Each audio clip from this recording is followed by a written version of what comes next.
साल 2021 बीत चुका है, वहीं वित्तीय वर्ष 2021-22 भी खत्म होने वाला है।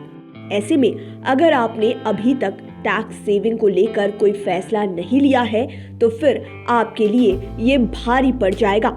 इसलिए अब भी आपके पास 2 महीने से अधिक समय है, इसलिए अभी से ही टैक्स सेविंग पर काम शुरू कर दीजिए। आपको 31 मार्च से पहले निवेश को लेकर फैसले लेने पड़ेंगे।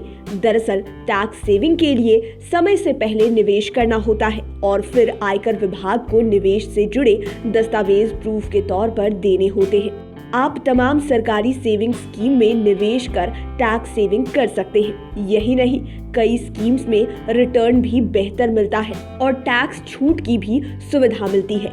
साथ ही निवेश बिल्कुल सुरक्षित रहता है। सरकारी स्मॉल सेविंग स्कीम में NSC सुकन्या समृद्धि योजना, PPF, NPS शामिल है। इसके अलावे हाउस रेंट अलाउंस भी टैक्स सेविंग में मददगार है। हाउस रेंट अलाउंस आपकी सैलरी का एक पार्ट होता है। अपनी सैलरी स्लिप को गौर से देखिए, इसमें HRA के मद में कुछ मिलता है। ये आपकी सैलरी का टैक्स स्लेब पार्ट है, लेकिन इसके जरिए टैक्स भी बचाया जा सकता है। आज हम आपको हाउस रेंट अलाउंस के बारे में बताने जा रहे हैं, कैसे आप HRA पर टैक्स छूट का फायदा उठा सकते हैं। HRA पर कैसे मिलेगा इनकम टैक्स छूट? हाउस रेंट अलाउंस पर टैक्स में छूट तभी मिलेगा जब वह किसी किराए के घर में रह रहा हो। जिन लोगों का अपना बिजनेस है वह इस पर टैक्स छूट का फायदा नहीं उठा सकते। आयकर अधिनियम की धारा 10 के 13A के तहत हाउस रेंट अलाउंस पर इनकम टैक्स में छूट मिलती है। अगर आप टैक्स बचाने की जुगत में लगे हैं तो HRA पर कैसे टैक्स बचाया जाए इसके बारे में भी जरूर जान लीजिए। कुल टैक्स स्लेब आमदनी की गणना HRA को कुल आय से घटाकर की जाती है। HRA में टैक्स छूट कैसे करें कैलकुलेट? अब सवाल उठता है कि आप HRA पर कितना टैक्स बचा सकते हैं। इसकी कैलकुलेशन बेहद आसान है। इसके लिए आपको यह समझना होगा कि आपकी सैलरी में कितना हिस्सा HRA का है। आप मेट्रो शहर जैसे दिल्ली, मुंबई, कोलकाता में रहते हैं तो बेसिक सैलरी का 50%, नॉन मेट्रो में रहते हैं तो सैलरी का 40% हिस्सा होता है। वहीं वास्तव में चुकाए गए मकान के सालाना किराए में सालाना सैलरी का 10% घटाने के बाद बची रकम होती है। HRA के कैलकुलेशन का ये है तरीका।